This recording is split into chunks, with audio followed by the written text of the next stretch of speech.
Hey, SNA fans, sorry about that, the technical difficulties, but I'm back here with the third clip of the SNA podcast, AEW Dynamite review on March 6th, the post-show episode after AEW Revolution. But anyway, back to the segment between backstage segment between Mark Briscoe and Jay Lethal, with Jay Lethal offering Mark Briscoe offered to help him fight off the House of Black with Mark Briscoe's Jeff Jarrett better not be there. Like, I don't need that country music fool. Like, even though he's not a country music star, but I don't need his guitar playing, his awful guitar playing ass backing me up. Like, when I can do this all by myself, or like it could be you and me. And this is where Jay Lethal's like, no, you don't have to worry about Jay Lethal. We're about to be in war together, bro. Like, we're about to step on that battlefield. Like, we're gonna be in the war. Like, this is the Atlanta street fight. So what we need on our side is a little low down granny bastard that being Jeff Jarrett. And this is where Mark Briscoe's like, really, I gotta admit, like, you got the point. Like, this is where Jay Lethal's like, and also like that's a like, and that's also been called fighting fire with fire. Like, so I gotta say that you don't have to trust him, but trust me on this. Like we're gonna go out there and we're gonna kick some ass and we're gonna be victorious at the end of the street fight. Like, you feel me? And this is where Mark Briscoe's like, absolutely, bro. And this is where they walked out of the backstage booth. The backstage interview booth with Renee Paquette. And this is where we got the main event match of the night. Even which it was the aerial assassin taking on the aerial assassin Will Ospreay taking on Kyle Fletcher in the main event match, and this definitely deserves the number one match of the night. Like, even though there was not that much many matches, that was the best the best of the contest. Only just three of them, which was Chris Statlander versus Riho, and Swerve Strickland and Samoa Joe taking on the Undisputed Kingdom's Matt Taven and Mike Bennett, the Ring of Honor Tag Team Champions. In the opener, like, that was second. Third goes to Chris Statlander and Riho, even though it was in the mid card. You would expect this match, looking at it on paper, is just the typical easy. Like, this is the typical easy match for Chris, but don't underestimate Riho. Like, she's the inaugural. She's not the inaugural AEW for no reason. Like, or the first. She was the first ever. She's not the first ever AEW World Championship, Women's World Championship, for a reason, I should say. For no reason, I should say. She was not for no reason. Hopefully I phrased that correctly. But anyways, back to this match, which this definitely delivered. Like, this, even for being 15 minutes, they put on a clinic. They put on a massive, massively tremendous contest in this match with Don Callis wouldn't stop running his mouth on how great both of these guys are in the Don Callis family fighting each other. It's second to none next to Will Ospreay's official debut AEW match against Konosuke Takeshita this past Sunday at AEW Revolution. But yeah, this is where they took it on the outside after Will Ospreay bringing in the first offense in the match. This is where he also hits him with a back spinning suplex. This is where he goes for a pin onto his United Empire best friend. This is where we got Will Ospreay then gets back up. This is where he then start hitting some knees and shins right into the face of his own friend Kyle Fletcher until he got enough of being hit right right in the head. This is where he Irish whipped him right into the upper right corner. And then this is where he closed on him. This is where he got him back in the middle of the ring. This is where he hit him with a bouncing brain buster right through the canvas, which his head didn't bounce. It's like more like it just caved right through the canvas. But luckily that didn't happen. Like it just seemed like it. Like with him, looked like if he broke his neck, but he easily hit the brainbuster in a safe manner, so he wouldn't break his neck. But this is where he goes for a pin, like, but he only got a 1-2, and we can think of two reasons why Kyle Fletcher want to play it safe on his fellow United Empire and Don Callis family teammate, because they're doing this for the entertainment and the fun side of things, like something that AEW Dynamite hardly main events on the show, like unless it's some kind of a tribute show. But anyways, this is where Kyle Fletcher then did a knife edge chops right onto Will Ospreay, and to make matters worse, and to make matters insult to injury, I should say. This is where Will Ospreay was ready to take some more chops right into the chest. And it's where he did the the Imperium pose, like with his hands on his back, or hands behind his back. And I believe this was a clear reference that he's mocking the Ring General, with Gunther being very heated and pissed off, which he added him on like 5th place in the envy list for doing this alone. Like he's lucky he's not getting first or second on the list, because Eddie Kingston's on top because he's the Continental Classic Champion, which is the abomination of the WWE Intercontinental Championship, and 2, he has a couple other guys that's right in front of Will Ospreay, and also he didn't hit most of the chops with it. Then his teammate, that was his teammate / his opponent of tonight's AEW Dynamite, did to him while hitting chops. But this is where Gunther was like, it's one thing that your best friend is hitting the chops and not making himself look good, and he's being added on the top 12 list of being on my envy list. But I guess one thing about that, but you mocking me and doing my signature pose that I always do every time I get inside the WWE ring, like, man, you really asking for it. Like, you're luckily I'm not getting you the first list unless you could beat Eddie Kingston, that abomination to the Intercontinental Championship. Like, I will not stand the sign of disrespect from you or Eddie or anybody in AEW. Excuse me. But this is where he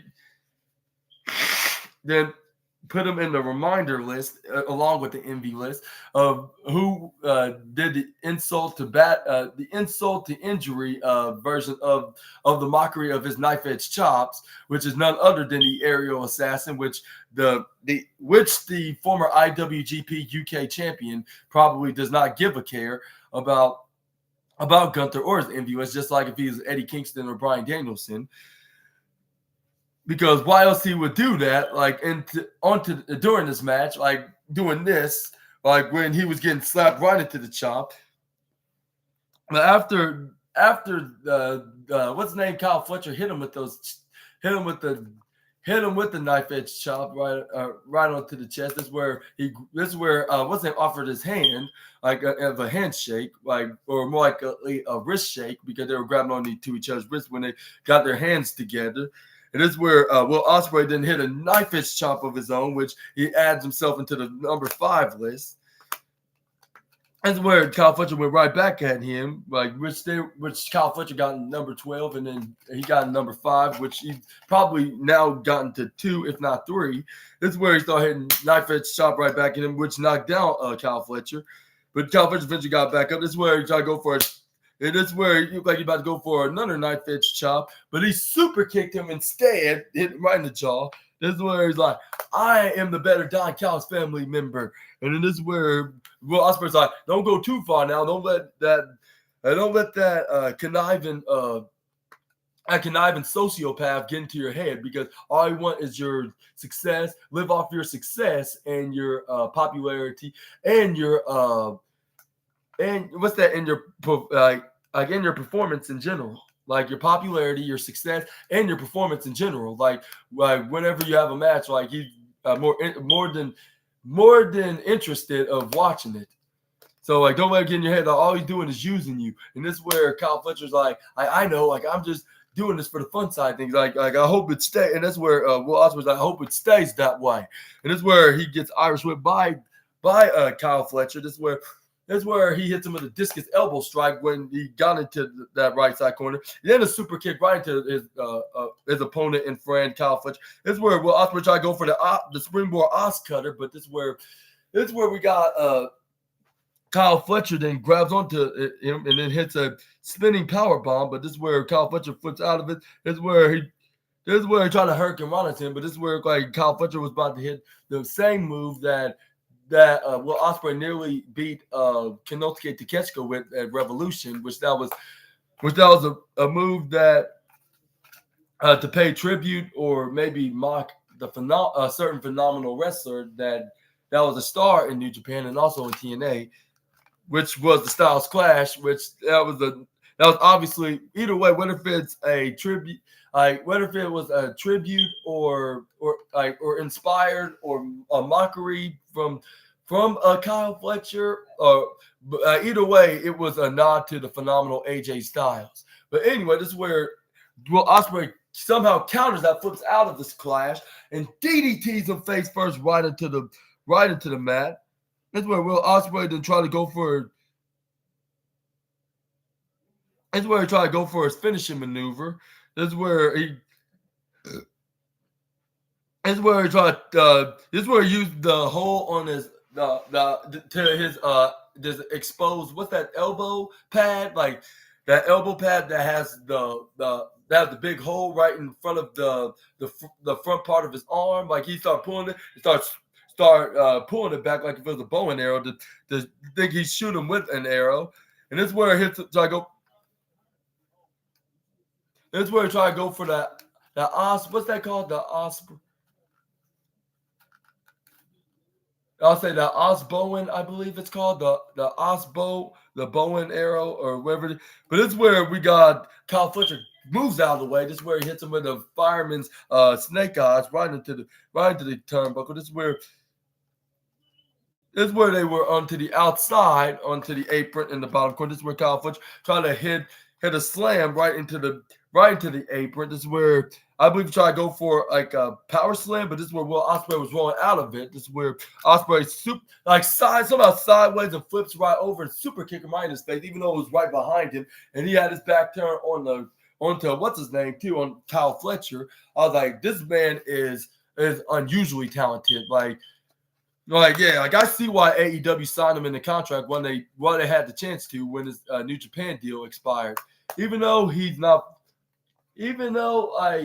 fully done with New Japan, like he said in interviews, like we learned from the wrestling news, but like one of the facts, because AEW's partnering with the Japanese promotion, so he can go back to there. But also, like when his contract, he can always come back to New Japan as well. But at the same time, he got this opportunity that he couldn't refuse. That was a guaranteed done deal from Tony Khan.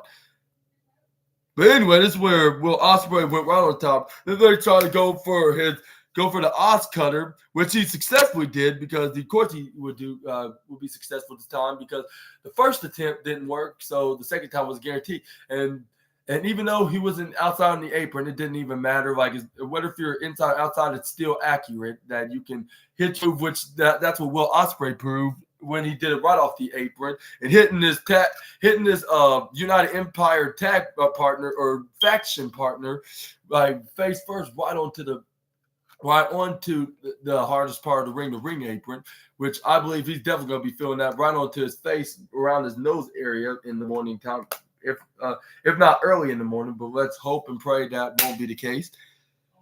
But let's move on. This is where we got where Ospreay throws Kyle Fletcher right back in the ring. This is where they start hitting fists right onto each other. This is where we got. This is where Will Ospreay then try to go right up on the top rope. This is where I believe this is where Kyle Fletcher then hits try to go for a Snapdragon suplex, but this is where he flips out of it somehow. This is where he then and hits him, I believe, with the what's that bow and arrow Osbowen. This is where he kicked out at 2.999 double triple 0.1 away from being 3, which was also a guaranteed. And then this is where I believe he tried to go for another Os cutter, but this is where this one failed because that's not the the third time he didn't find the good luck card, and what's his name was Kyle Fletcher was just recovering, so he was expecting that from his best friend. This is where he counters him, prevents him, hit him with his finishing maneuver.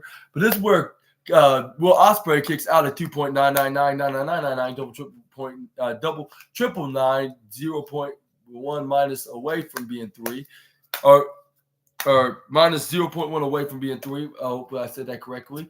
And yeah, this is where Kyle Fletcher was like, "Are you serious right now? Like, how can he freaking kick out of that?" But this is where Will Ospreay then. This is where he tried to hit him with another move, but Will Ospreay intercepted. He eventually hit him with he must have felt like a grand slam out of the park lucky card that hit another Os cutter, which he successfully hit. And this is where he also found a 3-leaf clover. Third time is the charm card. Like, this is where he tried to go for a pin, but this is where Kyle Fletcher kicks out of it. This is where Kyle Fletcher just gave up. He's like, "You're like, this match is all yours." And then this is where he hits him with that bow and arrow right into the back of his head. 1, 2, 3.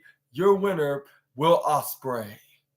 And then this is where they kind of celebrated with Will Ospreay offering Kyle Fletcher to join him. They shook hands, they embraced, they gave each other a hug. They're still cool with each other. Don Cal said, like, what an impressive contest from these two guys. This is why they're part of my fun. Even though that didn't happen tonight, because something else happened, because this is where somebody else rudely interrupted Will Ospreay's latest victory in AEW, and that man was none other than the American Dragon himself, Bryan Danielson, which his music started coming on. This is where he went face-to-face with the aerial assassin, and he's like, I always wanted to face you, and now if I would get to face you in All Elite Wrestling, this is where Will Ospreay's like, anytime, any place, like, just name the date and I'll be ready for it.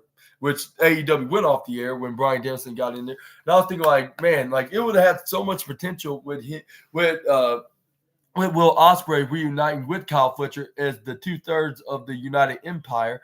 But it seems like that's going to be on hold because they much rather see Bryan Danielson. They must see the aerial assassin be in a program with the American Dragon.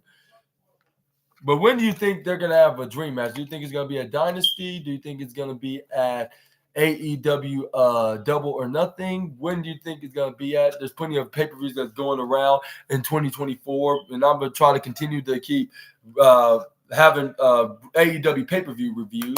Let's hope they don't give too much. Let's hope they don't have too many, like, to the point that I cannot keep up, but we're just going to have to wait and see what's on the future plans for All Elite Wrestling and their big events. And I'm going to try to guarantee that I'm going to try to review AEW All In. I couldn't have the chance to do it last year because I just couldn't get the access to it. And I was not be able to, do because I just couldn't afford it at the moment, but now I can finally do that with reviews on this year, try to make it more better. Like, for me as a journalistic YouTuber,